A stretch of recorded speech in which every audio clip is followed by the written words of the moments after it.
We're talking today with Zane Collings, the Regional General Manager for SMG, which is the what? Tell me what SMG is. SMG is the world's largest management for publicly owned facilities like this.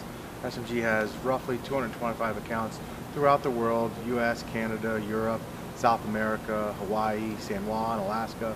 We're all over the place. You're based here in Reading. Do you do Yes, any sir. other venues? Yes, I'm in charge of the Sovereign Performing Arts Center here in Reading, the Sovereign Center in Reading, as well as the Reading Royals here. I also oversee 4 other accounts for them in Western Pennsylvania and Ohio. Speaking of the Reading Royals, they just had a big celebration here last week. What a great time that was, What tell you. What was that like? The fans seem to really enjoy it. They really deserve it. It's been 12 years for us to be able to bring a title home to Reading, and the players really liked the parade and the celebration. I was stuck here in the building, which was great, but I heard from folks that the parade route was lined continuously with people, and when they got up to 6th and Penn, it was mobbed, absolutely mobbed. It took us a couple of minutes just to get them into the loading dock to get them into the building for the celebration. And there was at least 4,000 people here that night, so it was a packed, loud house, and I know the players really appreciated the community coming out and supporting them. Good stuff. What happens next for the Sovereign Center? We have 4 or 5 graduations this week, local high schools. And then after that?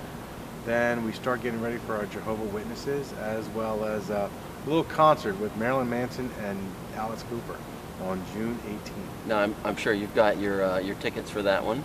Yeah, not exactly my bag, but we don't book what is my bag. We book what everyone likes. We try to provide as much of a diverse offering as we possibly can between the arena and the theater here, whether it's Broadway, hockey, other sporting events like Globetrotters and the Berks basketball, a bunch of different concerts as well as rock, and we try to find all different kinds of stuff to do. So that's the summer stuff. Do you have a 2013, 2014 schedule put together yet, or are you still working on that? We constantly are putting schedules together.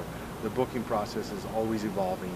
We always are adding stuff, but we've got some stuff laid in. We have our Broadway series set up with Elvis Lives, Stomp, Hair, and Menopause the Musical, just to name a couple. There's a couple more in there as well. And then we have some concerts laid in with Straight No Chaser, Jeff Dunham, Toby Mac, and Fresh Beat Band. That's just to name 4 of them here in the arena. Working on about another half a dozen for the fall, in addition to Ina Garden and a couple of other interesting things like Teresa Caputo is coming back in August, and our first time ever we got Jim Gaffigan, the comedian.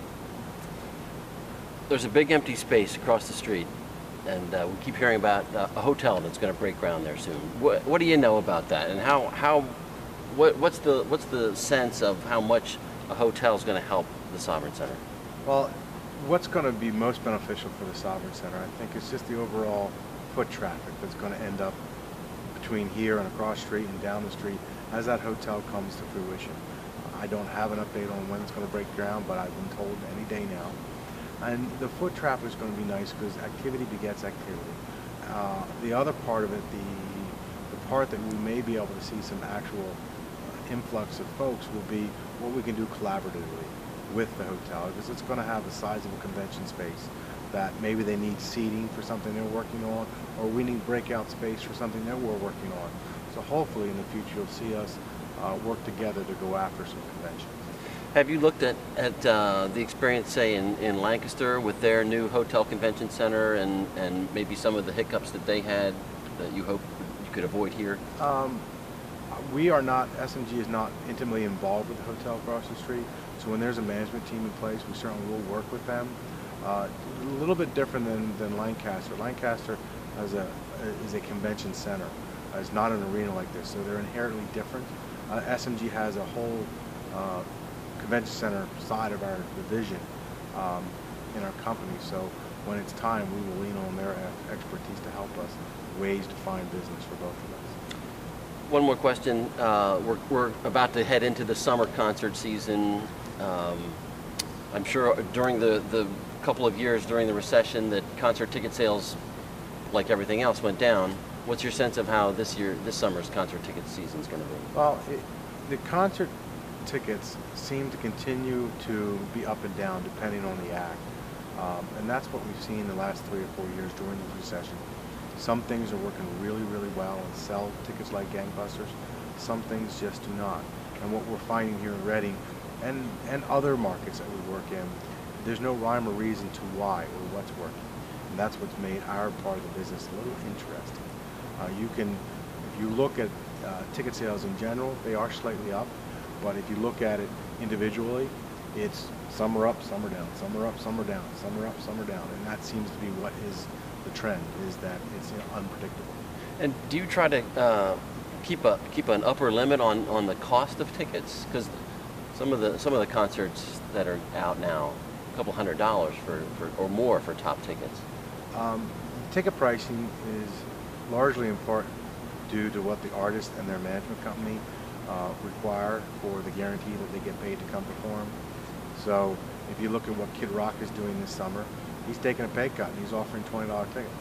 If you look at the Rolling Stones, they didn't take a pay cut.